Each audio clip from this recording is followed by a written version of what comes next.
Masarap matulog sa gabi ng mahimbing. Meaning, nang walang niloloko, walang ginagansyo, walang iniisahan, walang nilalamangan. Ang konsensyang malinis, ang loob mong alam mong tahimik hanggang kaluluwa mo. Wala kang inaalala na may babalik sa iyong masama. Alam mong wala kang karmang aantayin. At alam na alam mo ito, pwede mo namang i-check ang sarili mo kung may ginagawang ka ng masama. At alam mo kung may inaargabyado ka, may nilalamangan ka. Oo naman, yan naman ang napakahirap. Ang lokohin mo ang sarili mo. Sinasabi mo sa sarili mo, sinasabi mo sa iba na araw-araw na wala kang niloloko. Pero alam mo sa sarili mo na meron. Meron at meron. Yan ang klase ng peace of mind na nakukuha mo. At pwede kong sabihin na nai-enjoy mo, masaya ka. Dahil alam mo naman talaga, wala kang ginagawa ng masama. Napaka-importante na mga ganitong pagkakataon.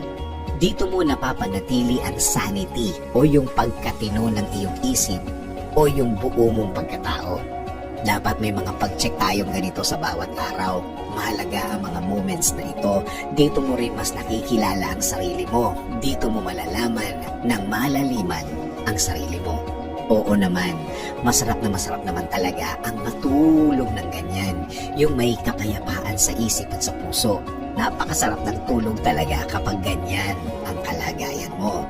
Alam mo, kahit pa napakaingay ng paligid mo, kahit pa may mga tumadaan ng mga sasakyan, kahit pa may nagdadaldalan sa tabi natin, alam kong makukuha mo pa din ang tulog na gusto mo. Tulog na mahimbing. Na-imagine mo na ba yung mga taong walang peace of mind? Yung kahit napakalamig ng aircon, malambot ang kama, walang sound na naririnig, hindi pa din dalawin ang antok. Hindi sila makatulog. Walang peace ang kwarto. Walang peace ang isip, ang puso, at ang buong kaluluwa nila. Hindi sila dalawin ang antok. Kahit na kulang na sila sa tulog. Ang title natin, Masarap Matulog sa Gabi ng Mahimbing. Sana nga, masarap kang matulog. Mahimbing kang matulog.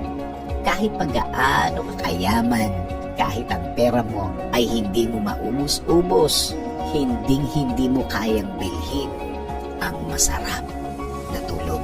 Sabi nga sa Romans 12:18, if it is possible, as far as it depends on you, live at peace with everyone.